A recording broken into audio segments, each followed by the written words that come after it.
If you guys don't know who I am or haven't met me yet, they hide me on the second floor of the building here. I'm in charge of a couple of departments, including aquatics, and I help improve fitness. But the fitness center and the health spa are kind of close to my heart.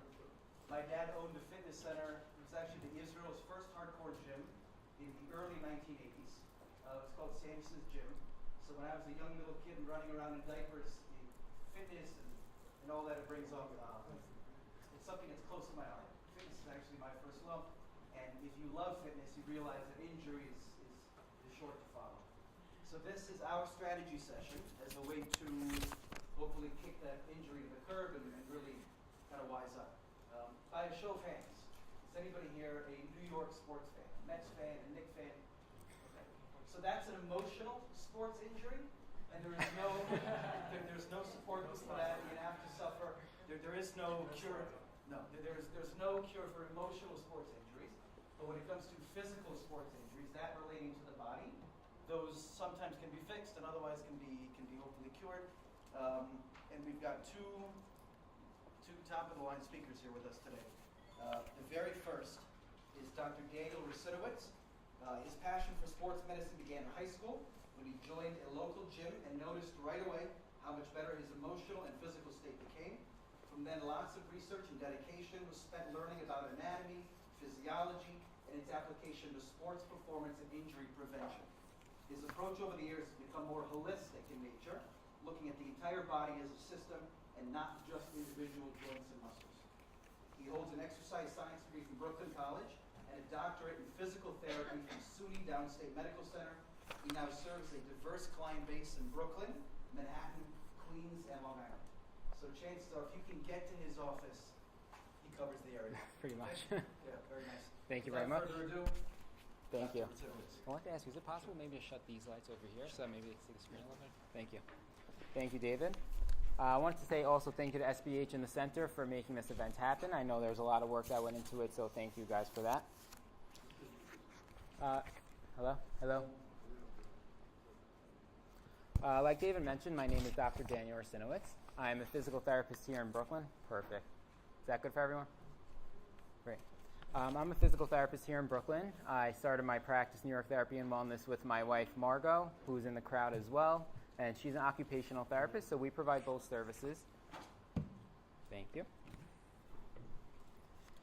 And David is right. I do like to take an approach that's more a little bit holistic in my practice, meaning I like to look at the entire body as a system as opposed to looking at specific muscles or specific joints that are injured, because I think a lot of times when we do have an injury, it can be stemmed from something else that maybe other people would never have looked at. So I've seen people that have an ACL injury that stemmed from an ankle sprain they had 2 years ago, or someone who has lower back pain from maybe a shoulder injury, and they're using different compensation techniques. So I do like to take a holistic approach, which I think really does serve the client best.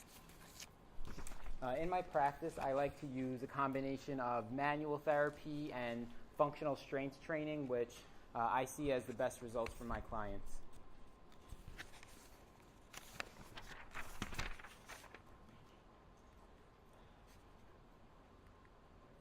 Just to touch over a little bit of the stats that I found interesting during my research on this lecture, was that ACL injuries account for 50% of all knee injuries. So, just out of curiosity, did anyone ever have an ACL injury here? Just out of curiosity, a couple people. Out of knee injuries, yeah, 50%. Yeah, ACL. And a third of the people who sprain their ankle will experience some sort of residual issues in their ankle down the road. Hamstring strains account for 37% of all injuries in soccer, which is the most common injury in that sport. And then with running, let me just take this. And then with running, runner's knee accounts for 57% of all running-related injuries. And this is just a breakdown of the injury rate by region. So you could see knee injuries is pretty much the majority of sports-related injuries, accounting for over 50%. And then that's followed by lower back and neck. And then shoulder is about the same, and then elbow follows a little bit after that. And I spent a little bit more time on this lecture talking about knee and lower extremity related injuries just because of the prevalence of that type of issue. So now most people are probably here either because they want to know what makes them more prone to injury or how to fix or maybe prevent further injuries. So the biggest risk factor for injuries is actually having a previous injury. So if you had an injury already, it makes you very likely to have another one down the road. And it doesn't have to be in that same area. Like I said before, having an ankle sprain can eventually lead to an ACL tear or something along those lines. So it doesn't necessarily have to be the same thing. Increasing age makes us more likely to sustain an injury. As we age, our muscles do get weaker, and then we're able to recover in a slower pace. So all those things make us more likely to injure ourselves as we get older. So as we get older, it's important that we tailor our training program according to what our capabilities are. Like I said, muscles and weakness, also another risk factor. If you have these muscle weaknesses or imbalances in your body, it makes you more likely to sustain an injury. And gender actually plays a role as well. We see in ACL injuries, specifically, women are 3.5 times more likely to sustain an ACL tear than men. And another risk factor that people often misinterpret as a risk factor, but it's really not, is flexibility.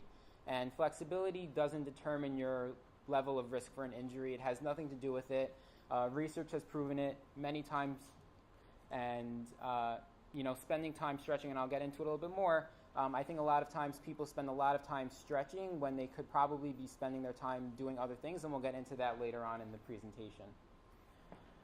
So this is what I call the tissue balance point. And pretty much what this is saying is the load that you're placing on your body should equal its own ability to repair itself. So every time we're exercising or we're doing some sort of demanding activity physically, we're putting some sort of load on our body. And this is a good thing.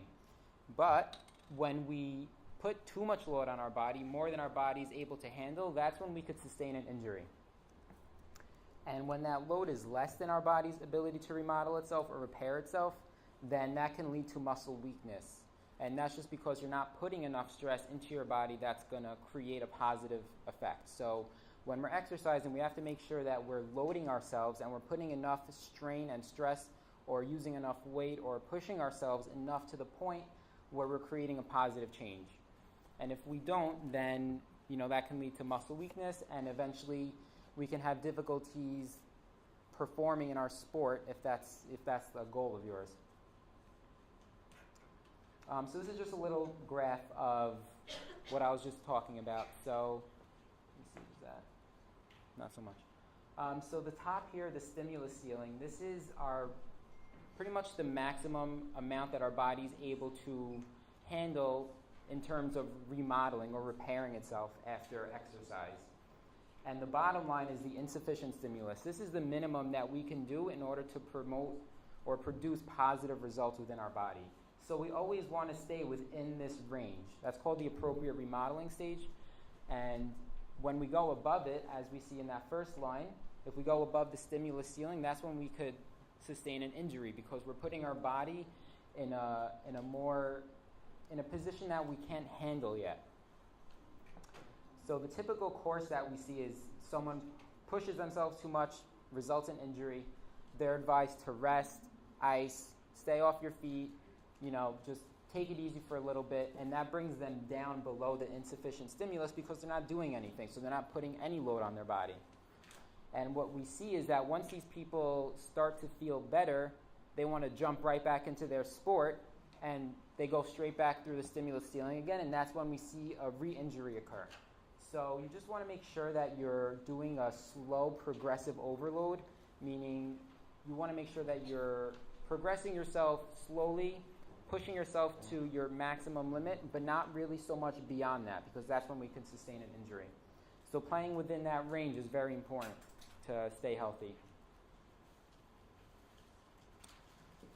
If anyone's ever heard of Wolff's Law, which states that tissues adapt to the stresses that we place on them.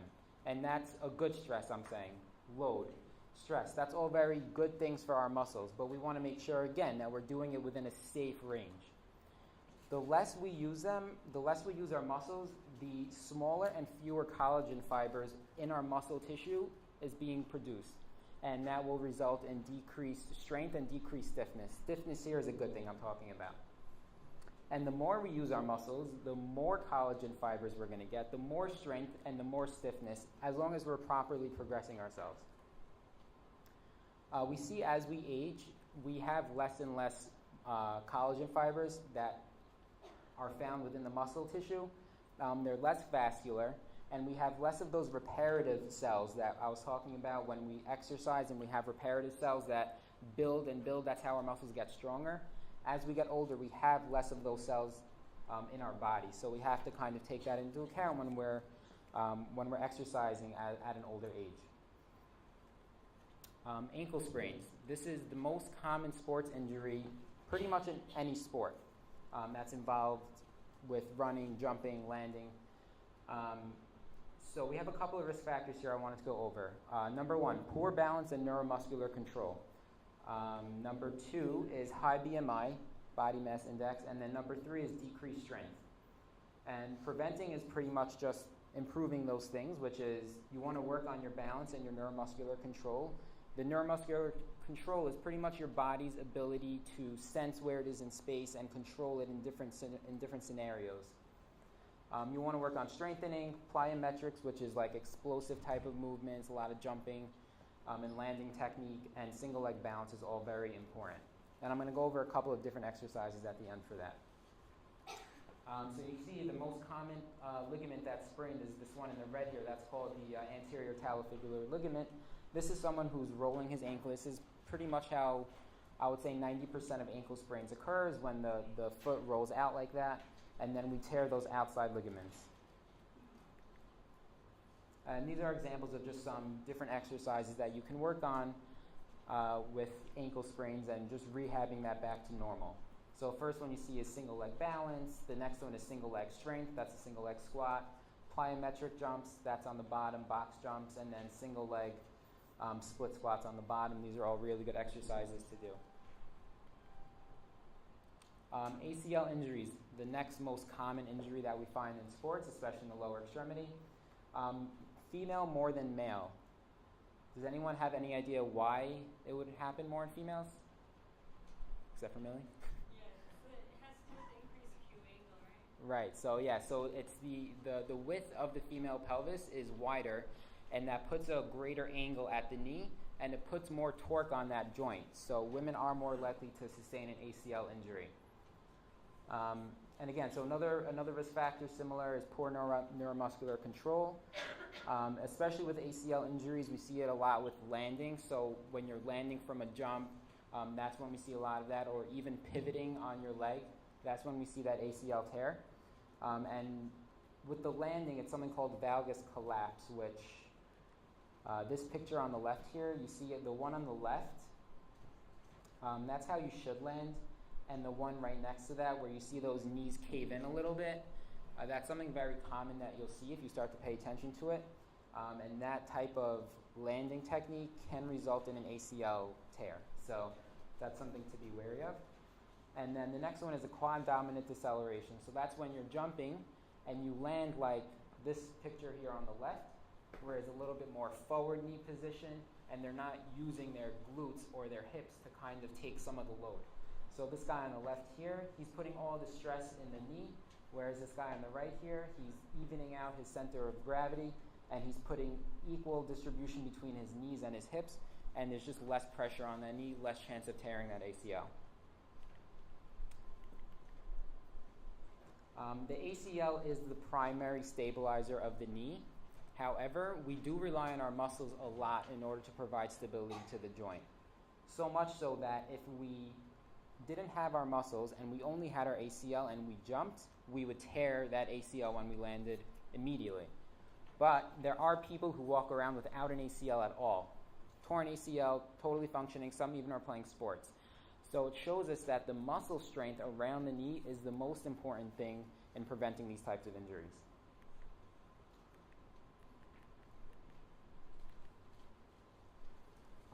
These are just 5 different factors of an ACL prevention training program that I pulled up.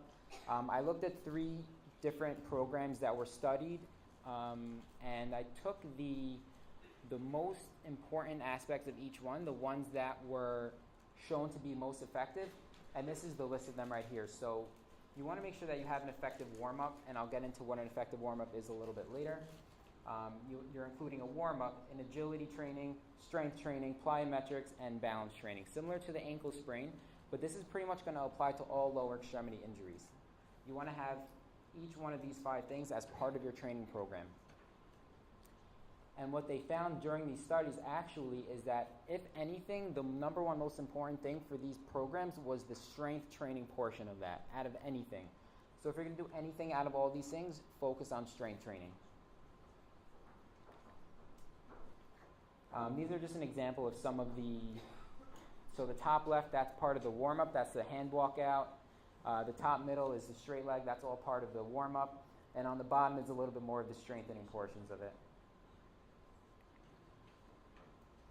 And I also listed the names of different exercises that were in the studies as well. So if you guys want to go home later and YouTube it just to see what it looks like, you could start implementing it next time you work out.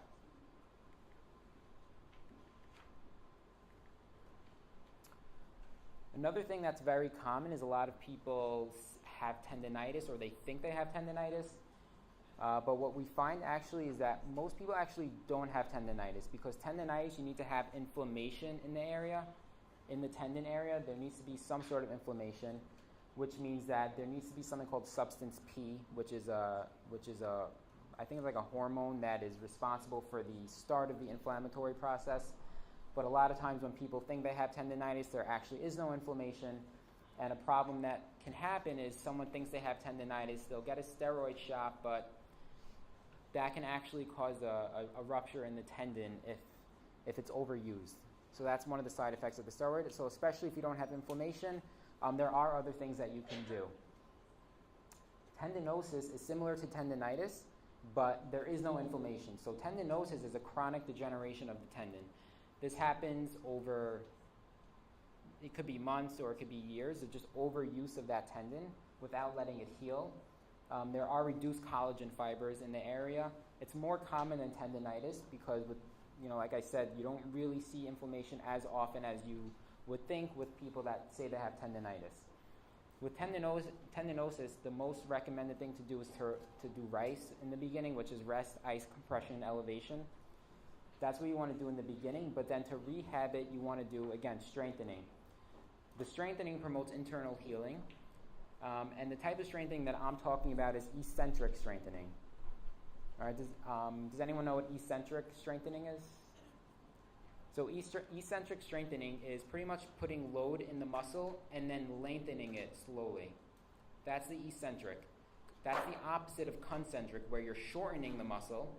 Eccentric is lengthening the muscle while applying load. And that's shown to be the most beneficial in treating tendinosis or different types of tendinopathy. What was recommended in the studies was 45 to 60 reps twice a day, and do that for 6 weeks, and you should see a lot of improvement. 45 to 60 reps twice a day. But the important thing with that is that also you want to make sure, like I said, you want to load it. So when you are doing those 60 reps, it should not be easy. It should be difficult to get to those 60 reps. If it's easy, that means there's not enough load that you're putting onto that muscle. So you should be able to do 45 to 60 reps with pretty moderate difficulty. Otherwise, if it's too easy, you're not really going to be getting those benefits of the internal healing. So warming up. I know most people don't like to warm up. People want to go straight into their exercises or their sport or whatever they're doing and just skip the warm-up. Who needs it? I promise you, it's worth it. You need it. It helps. So these are just some of the benefits of a warm-up. One of them is it prepares your cardiovascular system for the physical activity that you're about to do. Starts to get the blood flow to the area that you're about to work, and it just preps your muscles for the activity. It primes your neuromuscular system for the activity that you're going to do. Your neuromuscular system, like I said before, is your brain to muscle connection. That just gets that connection going, and it just gets your muscles ready to do what you're about to do. Otherwise, you're going into your sport cold, you're going to the exercise cold, and that could lead to injury. All you really need is 10 to 20 minutes of the warm-up, You want to start at 25% of your max effort and then slowly improve that over time until you get to 100%, and then you're ready for your sport. So just about 10 to 20 minutes is really all you need. So what are the important components of a warm-up? A lot of people are doing stretching. That's what I said before, the static stretching, the one on the bottom. Not really necessary as part of your warm-up. You want to focus on doing the dynamic stretching, which is on top, which is active. You're moving. You're not holding the position for 20, 30 seconds. It's not needed. So if you look back at a couple of slides that I had before, I have some examples of some exercises for the warm-ups listed under there, the straight leg march, hand walkout. All of those things you could YouTube later, and you'll see really good exercises to do as part of your warm-up. That's going to make a big difference. And soft tissue work. Soft tissue work could be self-massaging, foam rolling, using any type of mobility balls or anything like that to get some compression and some tensile forces inside the muscle tissue, which is what's going to happen in your sport. So by prepping your muscles, by doing this soft tissue work, foam rolling, and all that other stuff, it's going to prime your muscles for that activity as well.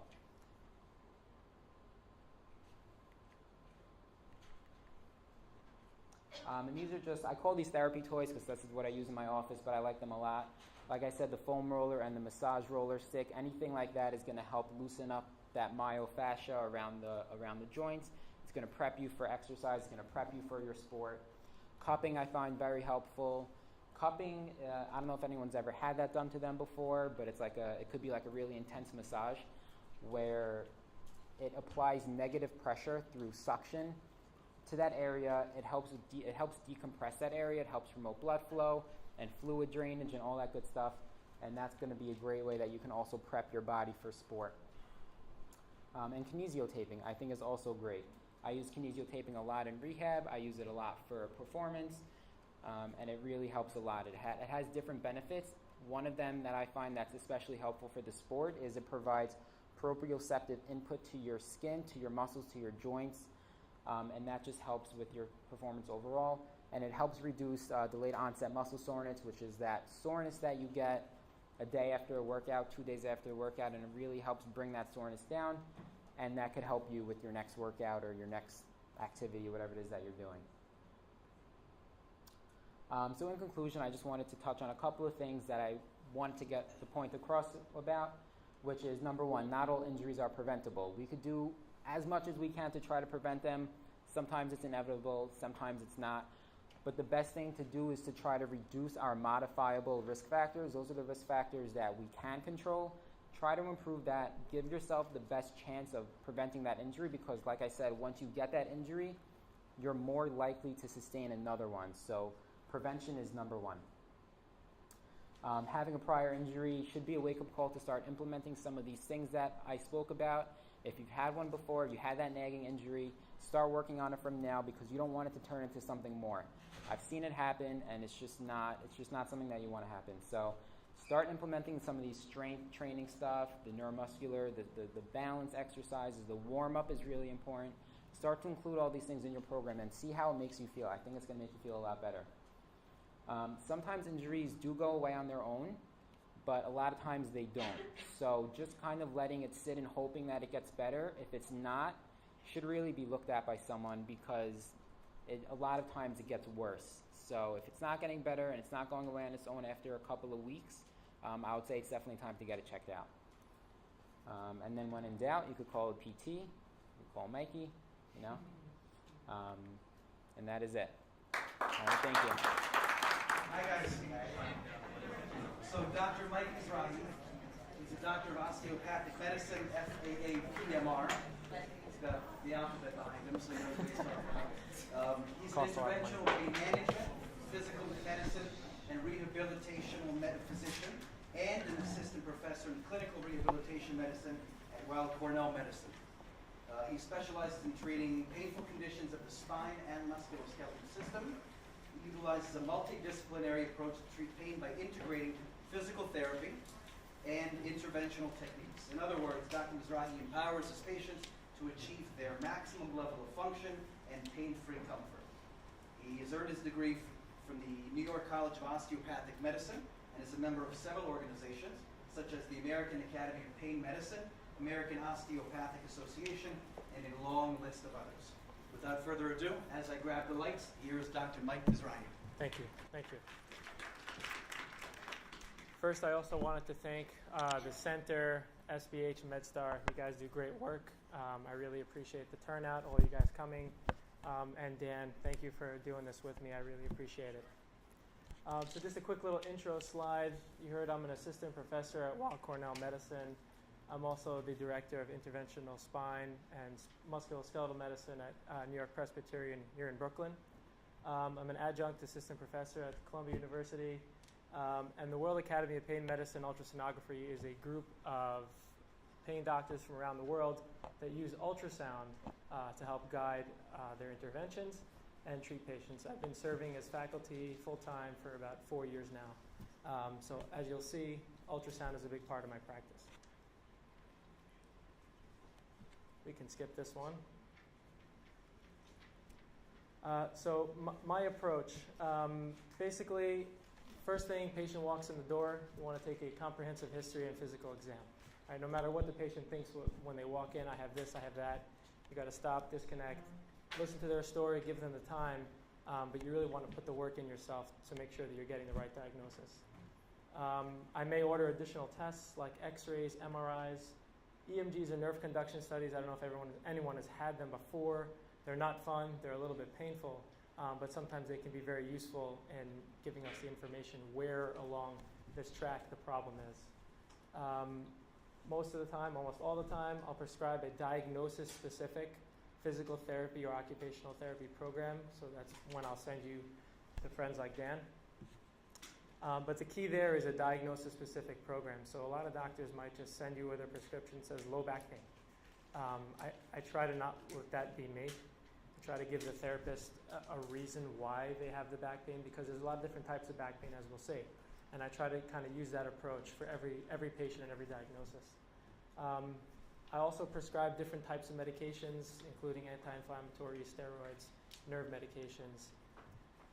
But when all this fails, and really the kind of focus of my hopefully 20-minute talk, why I'm skipping slides a little bit, is because procedures. When these things don't work, these procedures are designed to help patients tolerate therapy, improve their function, most importantly, and recover faster. What is it not? Okay, this slide is probably more important than what any other slide that I have here.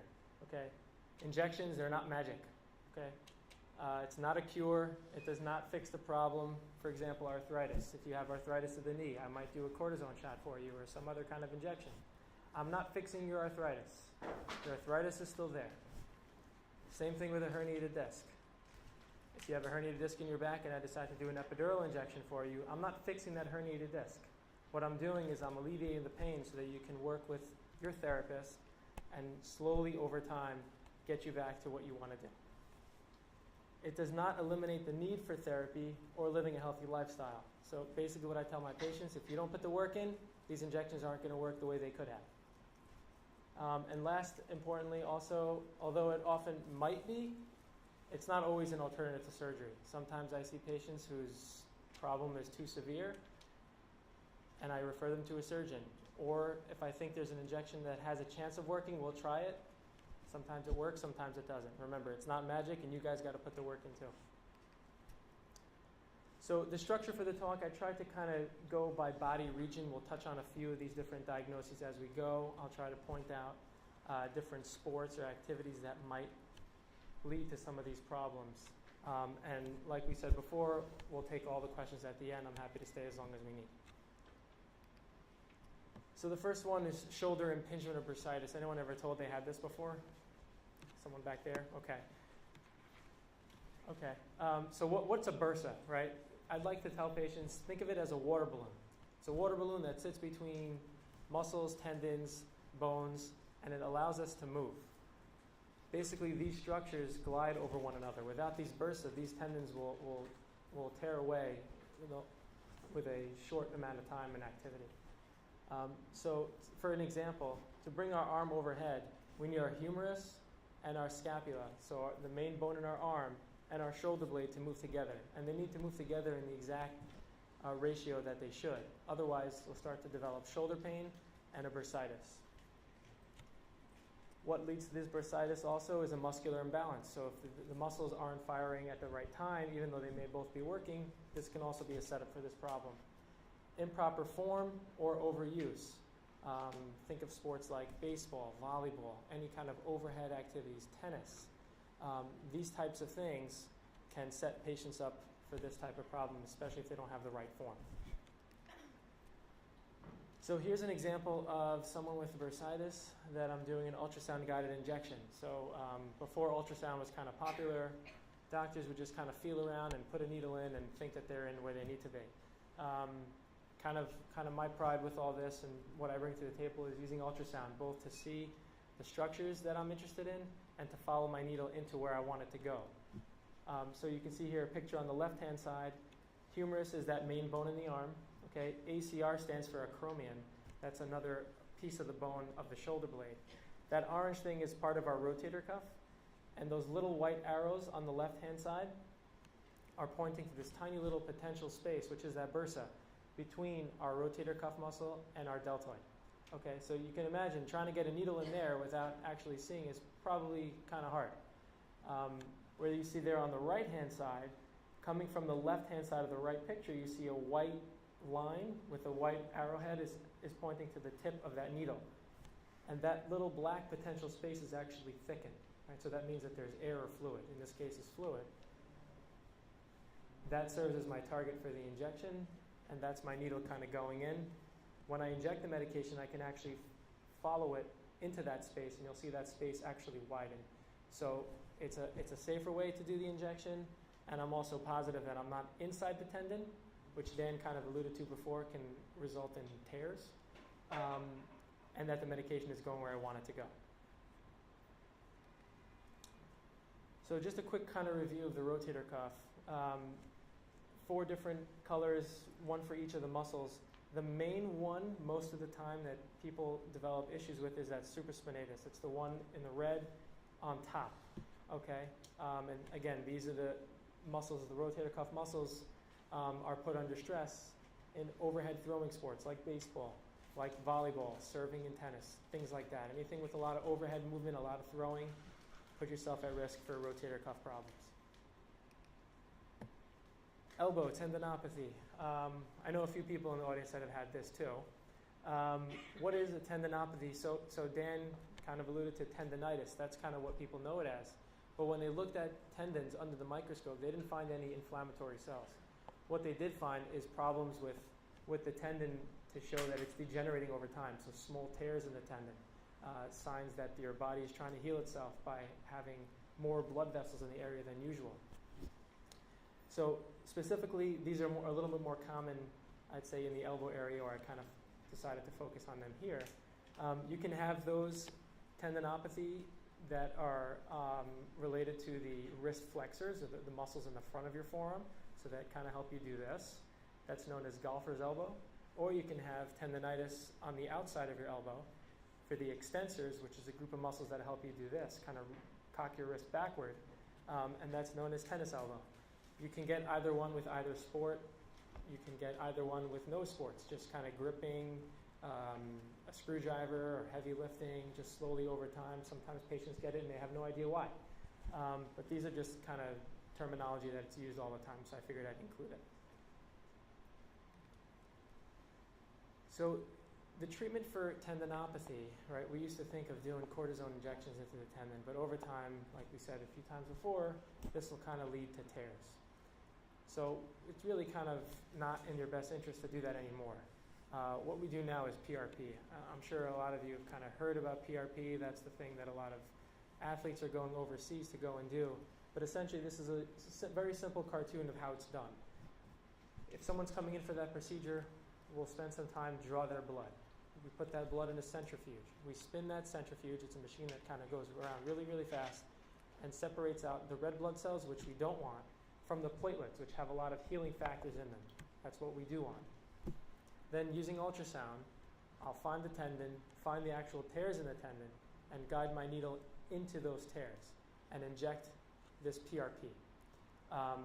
A lot of people do this, but what's important and what I think is a little bit different from my approach having a rehab background, it's very, very important to tell your patients not to take anti-inflammatories before and for the first few days after this injection, because anti-inflammatories are impairing the platelets' ability to heal.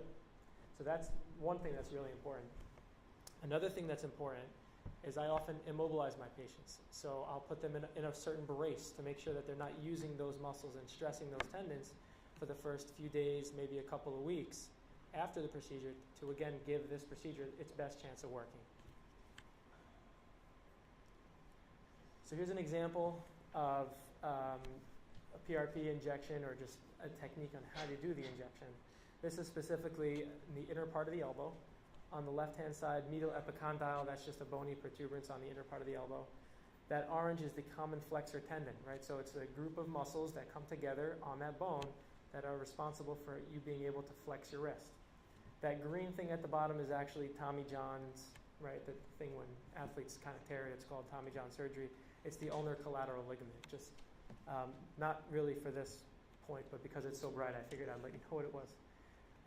On the right-hand side is a picture of that needle coming down into the tendon and actually almost touching up on the bone a little bit.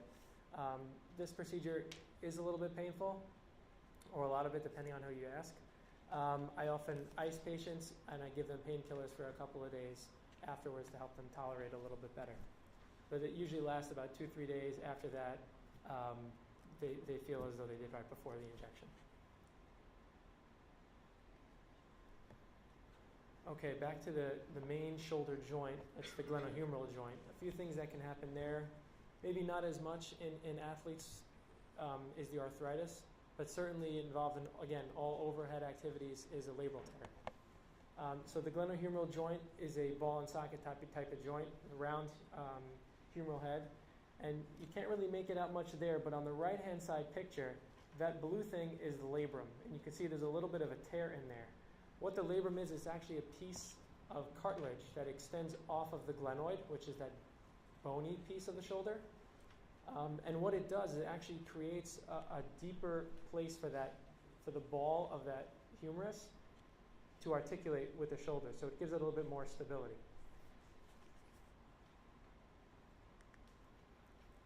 Here's an example of how I would do a shoulder injection under ultrasound. Again, on the left side picture is the rounded humeral head. You can only see a part of it. On the bottom right of that same picture, you see the glenoid. That asterisk is the actual labrum. So it's important when doing these injections that you don't want to go through the labrum, because you can potentially cause damage to it, which is a whole other problem in of itself. The orange is the infraspinatus muscle. The picture on the right-hand side is just an example of the needle actually going down into the joint. Okay, now to kind of transition to the next body region. Think of the back and the neck kind of being the same. I'll kind of point a few things out differently. But there's really two types of back pain, right? There's axial, it's kind of a broad terminology that includes these three things, and radicular, which I'll get to in a second. So axial means coming of one of these three things. The discs, which is the blue arrows, right? You can see the discs there on that cartoon. The facet joints, which is that red arrow right there. Or the sacroiliac joint. A lot of times patients come in, they think it's their back, and it's actually a joint at the bottom of their spine, which is between the sacrum and the rest of the pelvis. That's highlighted with the orange arrow. We'll go through these each a little bit. Okay, so discogenic back pain. That means pain specifically coming from the discs.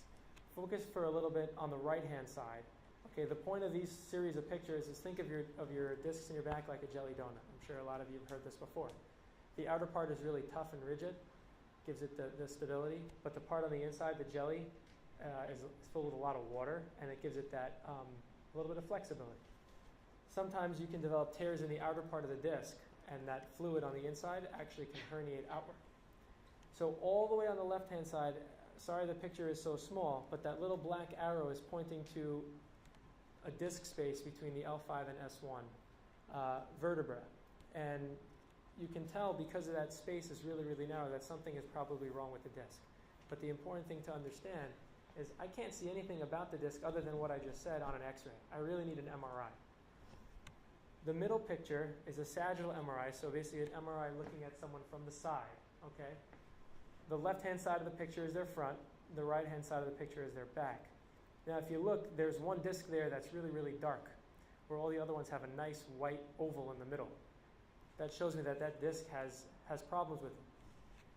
If you look, I don't know if you can see it, but that long green arrow is actually pointing to some of that white fluid that's towards the back of the disc where it doesn't belong. That's what's known as assigned as an annular tear or a high intensity zone on an MRI, which is a signal that there is a tear in the disc.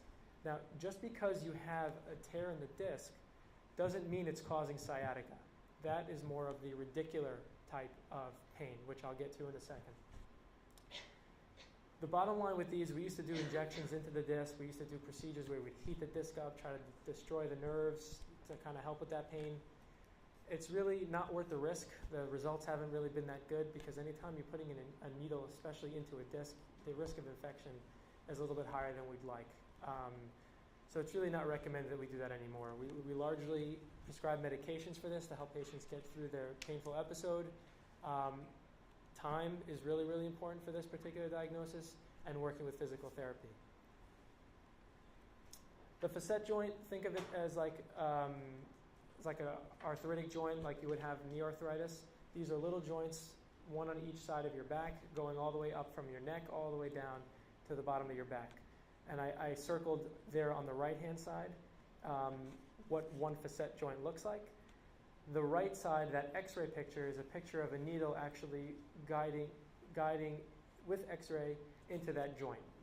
Okay? Once the needle is down in the joint, I can fill that joint up with contrast and make sure the medicine will go where I want it to, and then I inject it. This is kind of how the way we used to do these procedures. For two reasons, we've kind of shifted a little bit, which I'll show you. One, especially in the elderly, as these joints become arthritic, these bones can tend to overgrow. So it makes it really, really hard to get needles into these joints. The other thing, these happen to be a little bit technically challenging because they're not a straight-on joint. They actually have a lot of curvature to it. So these can be really, really challenging to get into if there's bony overgrowth. And also, the steroid injections don't last as long as we'd like them to. So instead, we kind of came up with something known as a nerve block or ablations. On the left-hand side is a quick cartoon just to kind of show that each facet joint receives nerve input from two different levels. So that's why in that middle picture you see multiple needles. There's 4 needles. That would cover actually 3 facet joints. So these are done under x-ray guidance. The black dye on the outer part of the spine is actually to prove that we're not in any kind of blood vessels and we're going to cover the nerves that we want to block. Once I see that, that's when I inject the numbing medicine. On the right-hand side is the actual ablation. You can see the approach is a little bit different, but these needles are a little bit bigger, and the idea is to actually burn these nerves to give patients 6 months to a year's worth of relief, as opposed to maybe 3 months with a steroid injection. So that's the reason for the change. The SI joint, that's kind of a good picture to show both. You have one on each side. It's really the connection between our axial skeleton, so our spine, and our appendicular skeleton, so our legs. It's really an area where a lot of motion occurs in our body. That middle picture is just an example of what a steroid injection into that SI joint would look like. That contrast kind of looks like a flame. Is actually highlighting the inner part of the joint. And on the right-hand side is an example of how we would actually burn the nerves going to that SI joint. So we can do both for this structure too.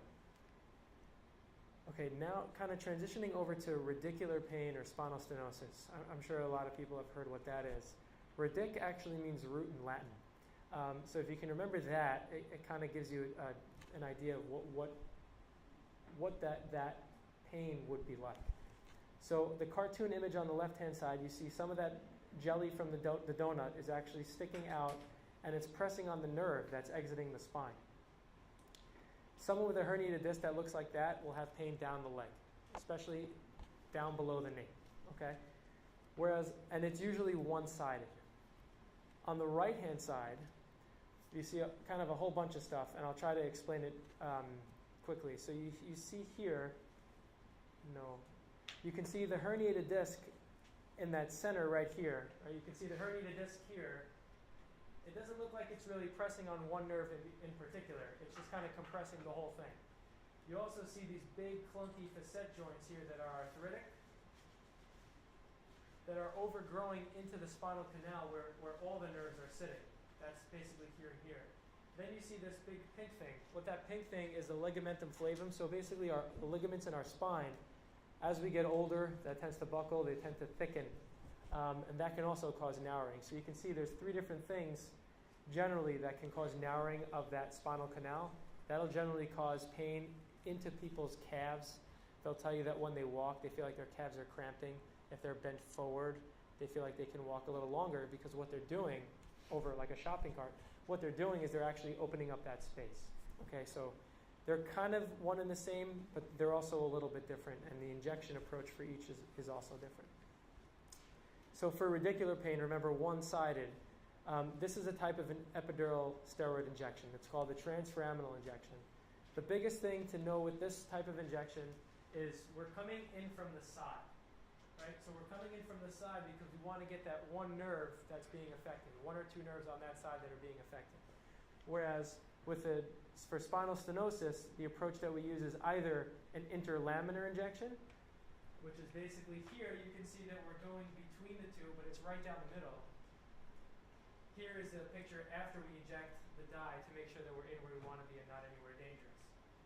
Or we can do a caudal approach, which is basically the interlaminar injection, but we're coming from way down by where the tailbone is. There's actually an opening at the bottom of the tailbone that gives us access to that same space. And for one reason or another, your doctor may choose to do one. But those generally are better options for spinal stenosis, so narrowing of that main canal, versus the transforaminal injection, which is better for the radicular pain because we're coming in from the side. Okay, now just to go into the hip area a little bit. Bursitis of the hip, if you guys remember the water balloon of the shoulder, there's a greater trochanteric bursa. So the cartoon on the top, that green structure, is the greater trochanter. And on top of that, you can see on the cartoon on the left-hand side, is that little water balloon-like structure, okay? Just like the one we have in the shoulder. The bottom picture in the middle is an example of what it would look like under ultrasound. The orange and the purple are different tendons, so the gluteus medius and gluteus minimus, different muscles of the hip. And the picture on the right-hand side, you may or may not be able to see it, but the white arrow and arrowhead are pointing to a needle actually entering that bursal space. Just like in the shoulder, you can get arthritis or a labral tear, you can have the same thing in the hip, right? So arthritis would be a problem with this ball and socket, with the bones themselves, maybe some problem with the cartilage underneath it. Whereas a labral tear is damage to this pink structure, which again, like in the shoulder, gives our hip a little bit more stability. These labrum extend out from the bony contact of the joint, giving it more space and stability. On the top right is an example of how I would do a hip injection using X-ray guidance. So you can see the needle here, you can see the ball, you can see the socket, and this little black thing is called kind of a ring of Saturn. It kind of looks like it's wrapping around the planets. That's actually what the dye pattern should look like before I actually inject the numbing medicine and steroid. And the picture on the bottom right is an example of how I did under ultrasound. Depending on the patient and for whatever other reasons, I may choose to do one or the other. Just really quick, you can get nerve entrapments also kind of anywhere, but I thought that this was a really good example to kind of highlight.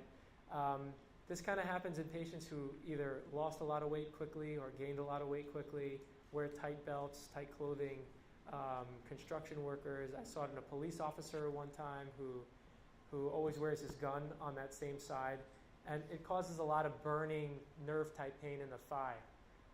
So what do we do for this? Right, you can try medications, you can try therapy, but when it comes down to injections, you're actually aiming for this really small nerve that the only thing it goes to is the skin. So it doesn't go to any muscles. It's really a small nerve in comparison to a lot of other nerves in our body, the ones that I've kind of showed so far. So this was used to be done just kind of measuring with finger breaths and from different bony landmarks But ultrasound has made this so much more easy and honestly a lot more enjoyable for doctors, for patients. It's just changed the world with this particular procedure. So this little dot, take my word for it, is the nerve. It actually sits between two muscles of the thigh and then a third muscle there. But you can imagine trying to find a nerve that might be 2 millimeters to maybe a centimeter if it's enlarged without ultrasound. It would be really, really difficult. So just to touch a little bit on tendonitis, you can have either quadricep tendonitis or patellar tendonitis. The quadriceps tendon, quadra is 4. It's made up of 4 different muscles that converge onto the kneecap. The rectus femoris, vastus lateralis, intermedius, and medialis. It's basically 4 muscles of the thigh come together and touch on the top part of the patella. Similarly, you can have tendinitis of the patellar tendon itself. That touches down here on the tibial tuberosity. Some people kind of may have had this when they were growing up, known as Osgood-Schlatters disease. You may have heard it as runner's knee, jumper's knee. A lot of times you're treating this with anti-inflammatories, rest relatively, maybe different bracing, different straps to kind of change the tensile forces. But in terms of injections, the really only thing that I would do, and this is for someone who's really, really had a tough time getting back into sports, is PRP. No steroids into here. If there was a tear in one of these structures, especially if it's an acute tear while you're playing basketball, cutting, landing something, acute rupture, this will probably need surgery. But I just thought I'd touch on it because it's really, really common. Some of the other things here in the need to kind of talk about is the ligaments and menisci. Ligaments, most of the time if they're torn, especially acutely, there's something that will probably need surgery. Those are more so in the younger population who want to get back to kind of high intensity exercise. Like Dan said earlier, elderly patients, they may have ACL tears walking around. As long as their muscles are strong enough, they may not even know it. So when I say that if you have a ligament tear, you'll probably need surgery, those are for people who are kind of more towards the athlete spectrum. We have 4 of them. We have a medial collateral ligament and a lateral collateral ligament. Those are the green ones. Then we have an ACL and a PCL. Those are the blue and yellow. The thing that I kind of want to focus a little bit more on is the menisci. So we have 2 in each knee. We have the lateral and the medial meniscus. You can see the colors right there. And basically there's 2 types of tears. There's the tear where you have acute tear during sports. I ran, I cut, I jumped. Now my knee is killing me. Versus, and those are the ones in younger athletes, versus the ones that are degenerative. Those are often elderly patients who might also have knee arthritis. There are a lot of specific types of tears, but any tear can be grouped into one of these 2 general groups. Those acute meniscal tears are often the ones that'll need surgery. Whereas the degenerative tears, usually the setting of wear and tear arthritis, they may benefit from an injection. Before we start talking about injections, I kind of wanted to bring up a little bit about the anatomy of the meniscus. So the meniscus itself does not get its own blood supply. It actually relies on the blood vessels that are coming into the knee joint itself. So there's really kind of 3 zones. There's a red zone, there's a red-white, and then a white-white. So basically, the red part gets blood, the white part doesn't. The red-white kind of gets a little bit of blood. Why is this important?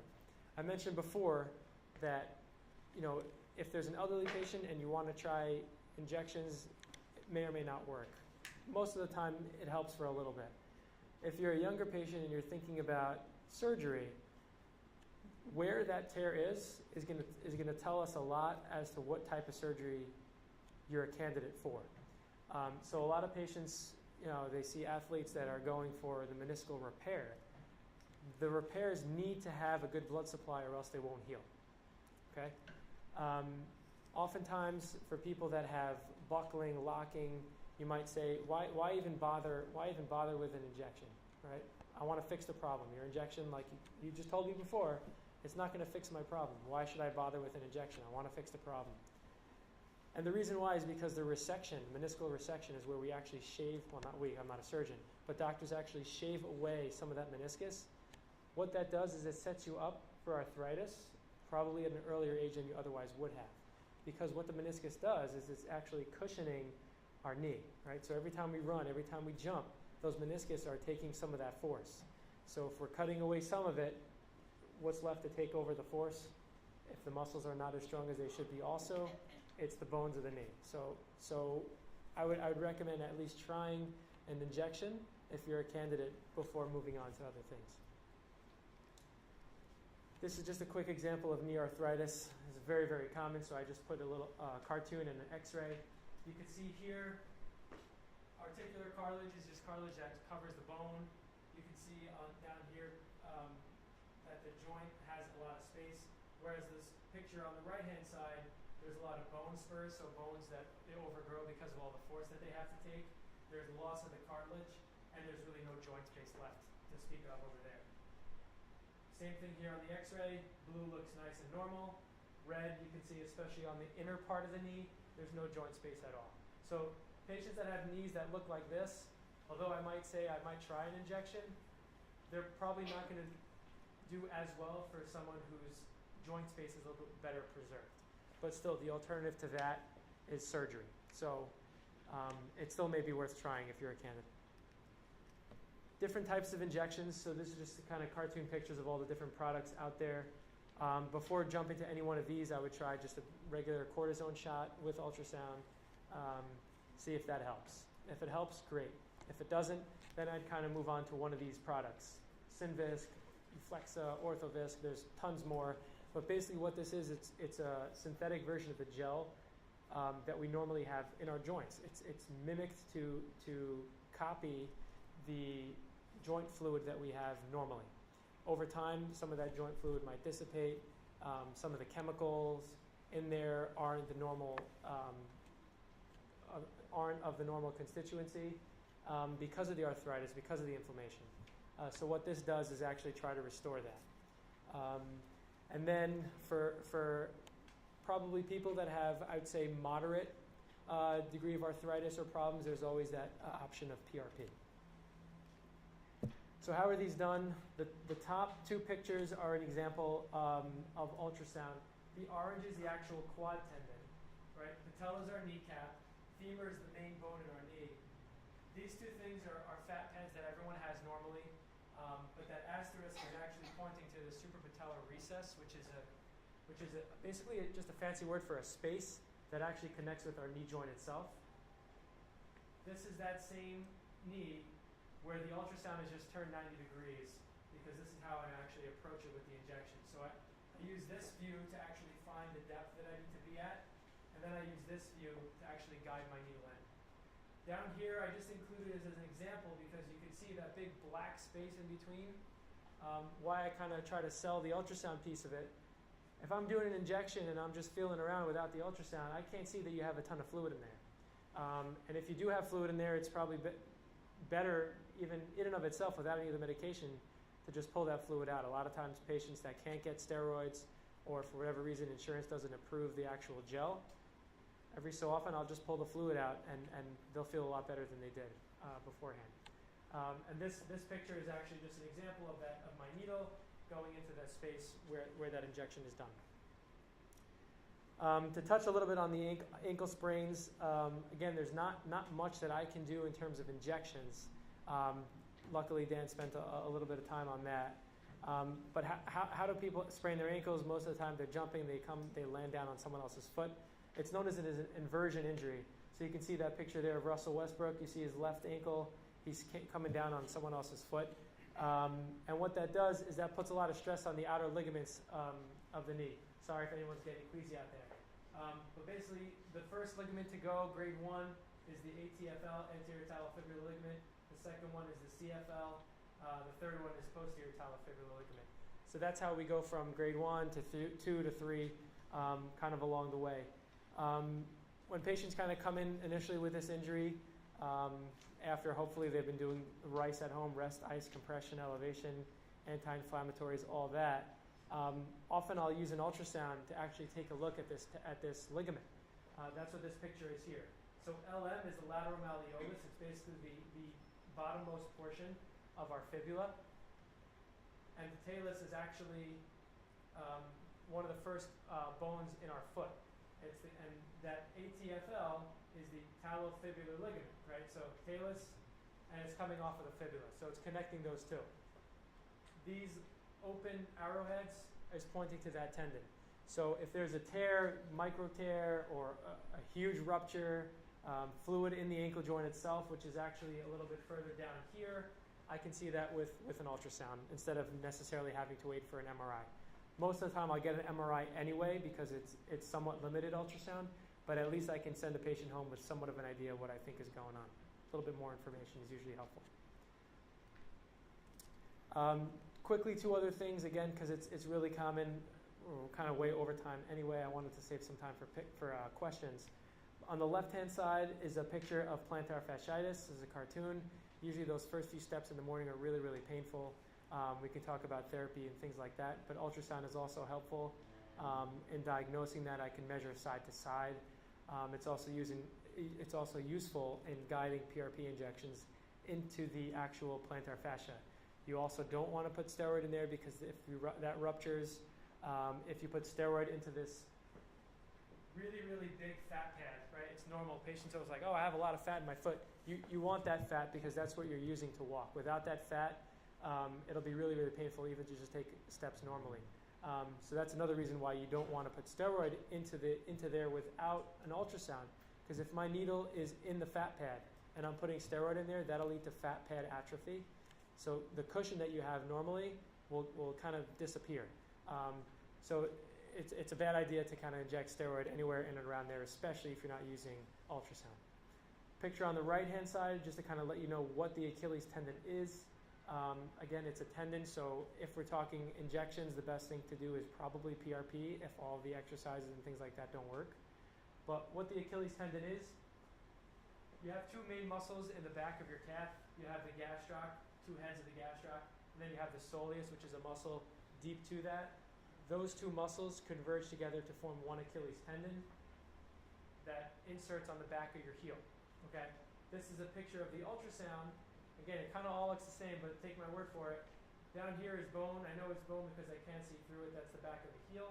These are some fat pads below, but this orange structure is highlighting the Achilles tendon. Same thing. I can look for tears in the tendon.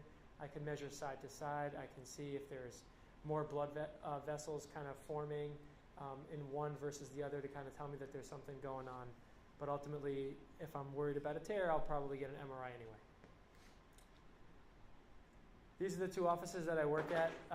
Feel free to take down numbers if you need it. You can also take down my email address. If you have any trouble kind of getting into any one of these offices, just let me know. If you have a personal question, I'll kind of get to it when I can. And I guess now we'll take some questions. Thank you guys for coming. I appreciate it. Yeah, question for me, a question for Dan.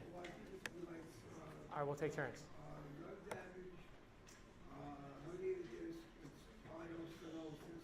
How does that parallel out? And that's the basically it because I don't know what I got. You don't know what you got. Okay. So it's either, You've been told kind of all three for the most part. So the quick, without examining you, looking at your MRIs and this and that.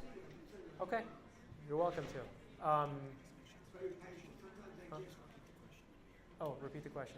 Okay, sorry. So just to repeat the question, the gentleman here in the front wanted to know what's the relationship between a herniated disc, spinal stenosis, and nerve damage. Is that kind of the question? So without seeing what you actually have going on, a herniated disc, it just means the disc is out of place, right? So then that disc can or may not be pushing back into the spinal canal itself. That's what's known as spinal stenosis. So that's what's known as spinal stenosis. Stenosis means it's just narrowing of the spinal canal. Over time, if you have a herniated disc and you have spinal stenosis, because those nerves are compressed, your nerves need blood vessels, they need the circulation, they need the nutrients. Over time, if they're compressed, they're not getting that. So that will lead to nerve damage. So they're kind of all on a spectrum. It doesn't have to be, but that's kind of the quickest way I can answer your question. Okay, give me a call. Thank you for the question. Another one. Yeah, I have a question for both of you, but Dan, Dr. Dan. You mentioned something about remodeling, but how do you, remodeling is advised really to repair the old cells via exercise. That's what you lift. What was the last part? No, saying load equals remodel, right? That means no injury. Right. So is that like how much you basically can lift? But how do you know your body's remodeling ability?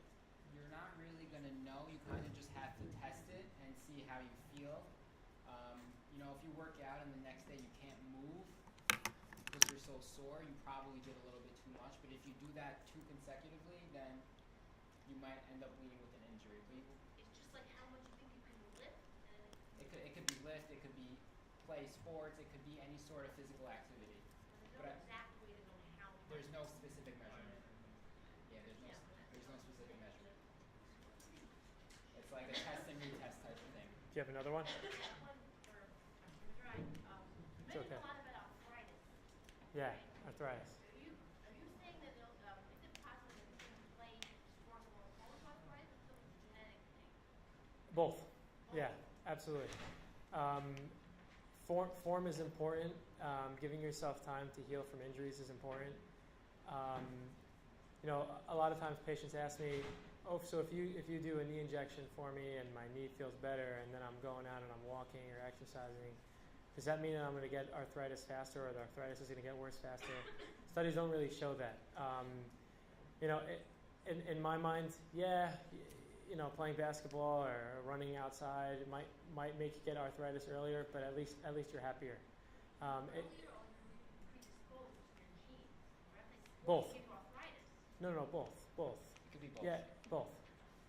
There's definitely a genetic predisposition to arthritis, but if someone's passion is playing sports or running, I try not to tell them. In fact, I don't tell them stop running. I'm going to do everything that I can to get them back to what they want to do, and at some point, if they need a knee replacement, fine. But again, no studies show that doing knee injections or any of these other things make you get arthritis faster. Yeah. I believe my question is more for you, but I'm not sure. Sure. It's basically about the knees. Mhm. In general, let's say you're doing either strengthening or cardio. Anytime after you've done that kind of exercise, you don't have any injury. It could be like inflammation. But anytime you've done this kind of sport, it's always stiff and very painful. Let's say you're bending down or whatever you're doing, the knees start to hurt for, let's say, a day. As soon as you, let's say, take 2 days off, they'll feel better, but that means because you're not exercising. Well, I mean, it could be also delayed onset muscles up. So the question was, tell me if I got it right, but the question was if you exercise, do cardio or strengthening, and then later that day you feel like you can't bend Yes. because it's so painful, Right. and then you wait a day or two and then it feels better. Right. Yeah. You're wondering like what that is? And should you like not? Should you not continue? What should you do? Also pain. It sounds like it could be either or. It sounds like it could be a little bit of delayed onset muscle soreness, which is the normal type of soreness in response to exercise, which is, you're promoting, when you're exercising, you're physically ripping your muscle fibers, and when they grow back bigger and stronger. That's how we get strength. But if it's to the degree where you can't bend later that day, that sounds like it might be a little bit more than that. Right side. And- I just want to interrupt because let's Sure. say, I know what you're talking about when you say it's ripping and reforming stronger. Mhm. I hear that, let's say the arms, I feel that. But in the knees, it's actually And you're feeling it in the knee joint itself, right. not in the muscles that you're It doesn't using. feel like the good kind of soreness. that Right, you so it's described. something that needs a little bit more investigation, I think. It might be your More meniscus. testing. It might be a meniscus. No, it's not. No. Okay. Thank God, but it's not. It could be anything in the joint. It's tough really, to but- say. Yeah. Yeah, it's hard to say, Just but one more quick question. sure. In general, is there an approach to lunges or squats? Is it big like either forward or reverse? Or Is it reverse. a big no-no? Is it good? Is it strengthening? Right. The question was whether it's good to do squats and lunges and that type of activity, and if it is, which way to go about it is best. I think I'm a big proponent of squats and lunges. I think that form matters in that type of movement, and I think it really depends on the person also. not everyone is built to do every activity. Sometimes people can squat below parallel. Sometimes people can squat 2 parallels. Sometimes people can only do a partial squat. It depends on your anatomy and it depends on your form, but if you're using proper form and the movement feels normal and it feels like it's okay, I think any variation of either of those movements would be fine. I think, sorry, just one more point to that. I think he hit it right on the head. I think he's absolutely right. One other thing that I would add to that is make sure you don't have an injury that might get worse with these activities. So 2 quick things, for example, is meniscal problems. Patients cannot squat. It kills. They can't do it. Or if they have disc herniations, squatting, lunging, things like that can be painful. So just make sure, as long as you don't have any of these other problems, and it doesn't hurt while you're doing it, all for it, make sure you have the right form. Inflammation is not enough to stop it. No. I was going to say to that point, if you do our exercising, don't just face yourself forward, because you might look directly perfect like this. But what I do generally is I'll back myself up where I'm looking in the mirror facing forward, but also there's a mirror to my right. So as I go down, I'm checking 1 and I'm checking 2. And then even easier, you can just set up a tripod, set up a camera. You can always review feedback after, because what might feel right looks ugly on video. Right. You know, because you're used to it. And was there a second part to that? Oh, clicking. Is there a general rule to clicking? Whether it hurts or doesn't hurt when you click? Anywhere, your knees, your Clicking hips. also usually indicates a meniscus issue. It can be meniscus. There's snapping hip. There's internal snapping hip, That could be your external IT snapping hip. also. We need more. Depends where's the clicking. Is it on the outside of the knee? Is it deep in the knee? Is it? It could be something. It could be nothing. Yeah. Depends where. It depends. It can be Sure. nothing. Yeah. Absolutely. Popping, There's not cracking, one yeah, meniscus all that that is- stuff, yeah. It can be nothing. It can be nothing, yeah. Can be nothing. Clicking can just be nothing. Yeah. It could be something, but it could be nothing. Classic hedge our bets. Any questions? Down there on the right by the camera. Yes, 2 questions. One is going on with the sounds. When I stretch sometimes, just bending down, I will hear a sound in my knee, but not a clicking or a clap.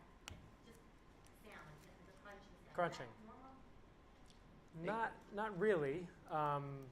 It doesn't mean it's a problem. Doesn't mean it's a problem. I know plenty of people that when they bend down to do a squat, they hear that crunching. They don't really have arthritis. I mean, there's really nothing to do about it other than addressing it with proper therapy and things like that. If it's not painful, make sure you have the right form so you're not doing more damage. I don't know. What do you think about clicking? I think that type of motion could be a little bit of predisposition to arthritis, but also sometimes the undersurface of the kneecap should have some cartilage. Sometimes there's a little wear in that also, and that can cause some clicking as well. So again, it doesn't necessarily mean it's normal, but it can be a normal part of aging. So not that you're aging. I mean, I'm not aging. Yeah. Big mistake. One more question.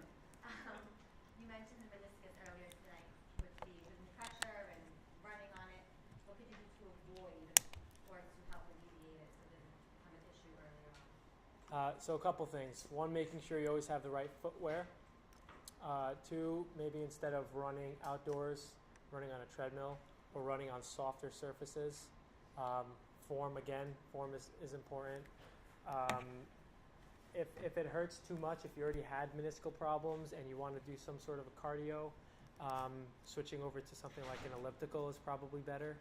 It's more like to prevent it. I haven't had it. More to prevent it, just make sure that the muscles around the knee are strong enough so that they're the ones taking the force and not the knee itself.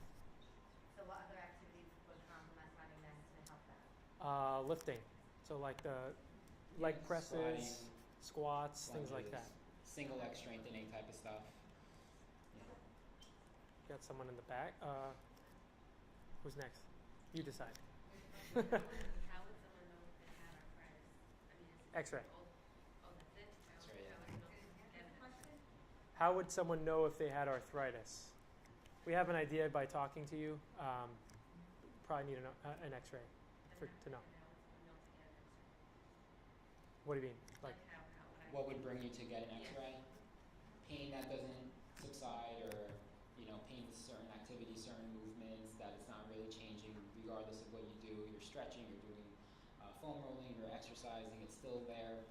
You might warrant an X-ray. So sometimes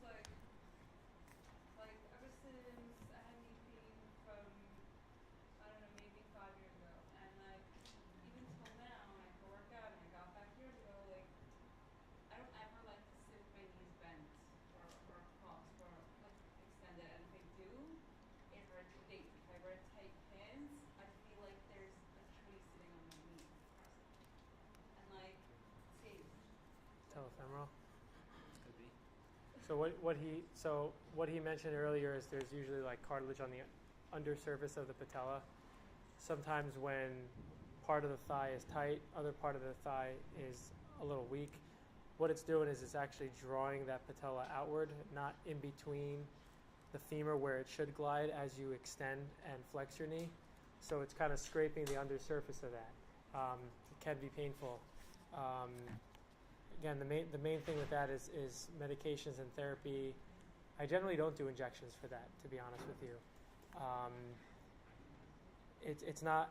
It might mask the symptoms, but it's not a really a good long-term treatment for it. Also, like, in general, what do you feel about arnica? Like, is it very just numbing the pain, or does it heal and do stuff? I'm not too familiar. It doesn't heal anything. It just, again, numbs the pain. I had someone ask me about that today. The problem with these things that are non-prescription, it's great because they're easy and you can just get them over the counter. But, you know, the arnica brand that you buy one day may be totally different from the other, just like supplements and all these other things. Generally, if it's helping you, great. If it's not doing anything, then scrap it. Also, like, I know rice from years ago. Like, I know compression's part of it. Like, why would compression be good? Because isn't it cutting it off? It seems to be circulation. It's not really compression to the point where it's cutting off circulation. It's just compression to the point where it's just supporting the joint. So like if you ever wore like a knee brace or a knee sleeve or something like that, it's kind of just like a tight hug. It's not really like a. Do you like it during To exercise? also control Can be, swelling. yeah. Controlling swelling is helpful. Compression is helpful to control swelling.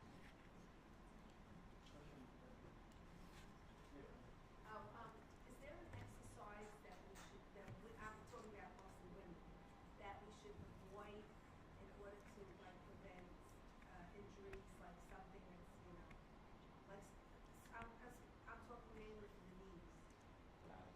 There's certain injuries, there's certain exercises that are very strenuous that women That you shouldn't do. should avoid. The question was, are there any exercises that women should not do to avoid knee pain or knee injuries or anything like that? I think it's more about the form and the quality of the movement over than the specific exercises. Like again, I think everyone is different. Some exercises might be good for person A, but not good for person B, depending on your anatomy and your physical capabilities. But I think as long as you're paying attention to the quality of the movement, paying attention to how you feel when you do that movement, listening to your body the next day, all those things I think are important. But as far as I can tell, there's not one specific exercise that I would say to avoid. No, I kind of agree with you. The only thing else I want to point out is you don't want to, be someone that's going from doing nothing to suddenly doing this high intensity workout. You got to do it gradually over time. Just be smart about it. Also, another thing, when you have swelling in a certain area, you can continue to use ice until the swelling goes down. I mean, Yeah, there's I've no- always heard, do it for 24 hours and that's it. But There's no when side I get No. effect an to using injury, ice. Yeah. You want to limit the ice You directly wanna- before activity. Before activity, You yeah. can freeze the muscle and then After. get into action. After. Correct. Right, you want to say after the meet. You want a warm muscle going into battle, and then you want to ice the muscle exiting battle. But also to that point, well, you don't want to freeze a muscle. And Yeah, you're not going to put ice and then go into your You're not activity. going to ice your knee and go No, for I'm a talking about, say you have an injury, Yeah, and the first thing you're going to do is put ice. ice. Yeah, you can use it for. Because No, I what- know when I injured my knee a few times, I was icing it for weeks, and it was helping. Yeah, It was that's really- totally fine. Yeah. Totally fine. Hi. Hi. So I think a lot of people that get injuries, like the cause is because they don't have proper form, whether it's like running, weightlifting, you're doing an exercise class and the teacher's not correcting you because there's so many people. Like, how do you think people 100%. that don't know correct form could educate themselves and know what to do to prevent injuries? Good question. That's a great question. The question was, how does someone who's maybe taking an exercise class who's not getting personalized attention know if they're doing the right form or getting the right input? I think finding the right class is important, finding the right instructor, I think that's huge. If you're new to exercise, getting one-on-one personal training could help. And there's a lot of resources out there that you can educate yourself. I could share some Instagram accounts that I follow, of vetted physical therapists that go over a lot of sports-related activities and movements and what you should do, what you shouldn't do. There's a lot of education out there. if you know that you need help with the form, then maybe a large exercise class where you're not getting the right attention might not be the right thing for you at that time. Perfect. So group exercise classes can be divided into two. You've got intervals that are married to time, meaning do the following for 50 seconds and 10 seconds off, or they can be married to reps. Do this for 20 reps and then, so maybe those that are married to individual reps, meaning do a burpee, get up, finish it, and back in. Where you run into trouble with CrossFit or even some group exercise classes is that if it's too surrounding the time, if everything's just as many as you can in 50 seconds, then you're going to compromise form over. Correct. So in the beginning, if you're going to do it, kind of test the water, do so carefully, finish the rep, breathe, and then back here. Keep it very robotic, and then you guys will attest to it. But anything that is going to be high reward can also be high risk. A squat requires proper kinetic change. A deadlift is ultimately risky, but can potentially be very rewarding. But these exercises must be earned before they can be done with true. Right. Your body weight is often good enough for the first couple of weeks. Yeah. 100%. And foundation is very important. Some people go into a kickboxing class, maybe they should really be doing X, Y, and Z before they get into that kickboxing class, because that is maybe more meant for someone who's a little bit more advanced. Just because you know people that are doing it, or just because it looks fun, it looks great, doesn't mean it might be the right thing for you. So kind of have to build up to that point. Any other questions?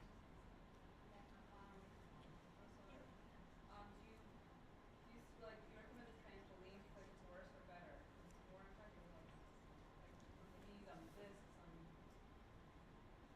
For you specifically, or in general? I guess me. It's hard to say without really knowing your situation. Just feel it as I go. So I would rank it. I mean, I'm no doctor. Trampoline? So there's the concept of proprioception, which is a fancy word for balance. Trampoline for exercise. Things are much easier when you're stable. Trampoline requires not only balance as you're lifting up, but a soft landing. Yeah. That would certainly rank as a more advanced exercise. Now you can do so slowly. There's a pro and there's a con. The pro is that it takes tension off, it's a soft landing. But the con is that if you're not ready for it, the wrong muscle's going to bend. You're going to bend out of alignment. Look, it's advanced. Just because you're able to do it safely at the age of 8, doesn't mean you can do it safely at the age of 28. Yeah, I don't see how it would benefit you that much. I think we had one or two in the back. We'll take those. And Is there a correlation between how strong, say for instance, your quad is and your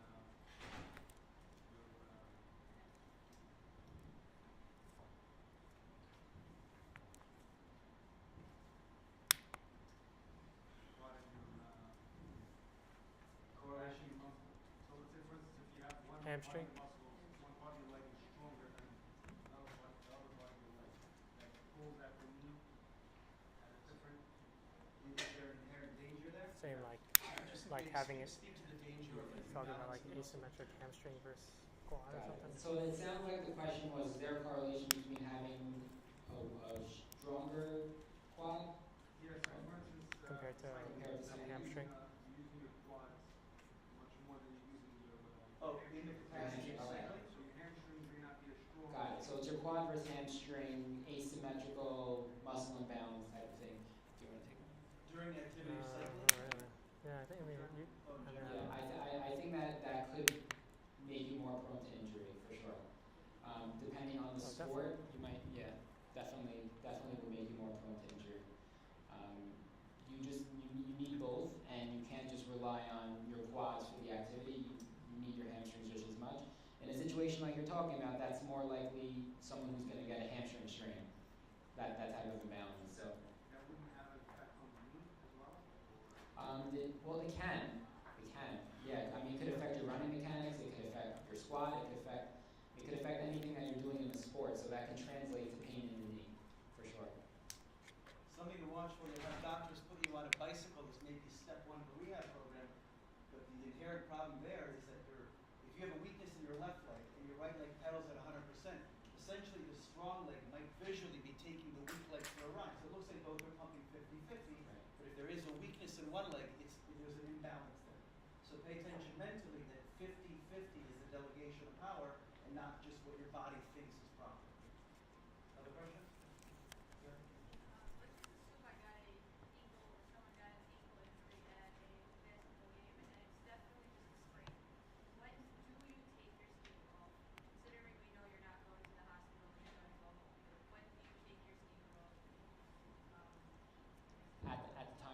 can't ask me. I'm a bad patient. I probably keep it on and play. Go ahead. Yesterday we were at work and the EMTs took all the sneakers off for all the girls that hurt their ankles, and we were told never take off the sneaker for at least 2 hours. The idea behind that, and you can let me know what you think also. I mean, the idea behind that is to kind of control the swelling as much as you can until you can wrap it or ice it or get home and put it up on a couch or something. I don't think there's really a right answer, to be honest with you. I don't think there's a right answer. If you take off the sneaker, then be prepared to wrap it and address it. Otherwise, leave the sneaker on and keep the weight off and try to elevate it as much as you can. So if you keep the sneaker off and you try to elevate it, fine. What if you take your sneaker off and you put ice on it? Does that have the same effect as if you kept your sneaker on and elevated it? Take it off, ice it while you're elevating it. I don't think there's like any studies that really looked at like that specific difference, but taking off the sneaker, leaving the sneaker on, I think in a week's time, I don't think that's going to make a big difference anyway. So maybe in the first 24 hours, maybe it'll make a little bit of difference in terms of the swelling, but in the long run, I don't think it's really going to make much of a difference. Any last ditch questions? Hope the information. If anyone has any more personal questions, feel free to Yeah. come on up and ask questions. Thank you. Thank you. Good talk to you.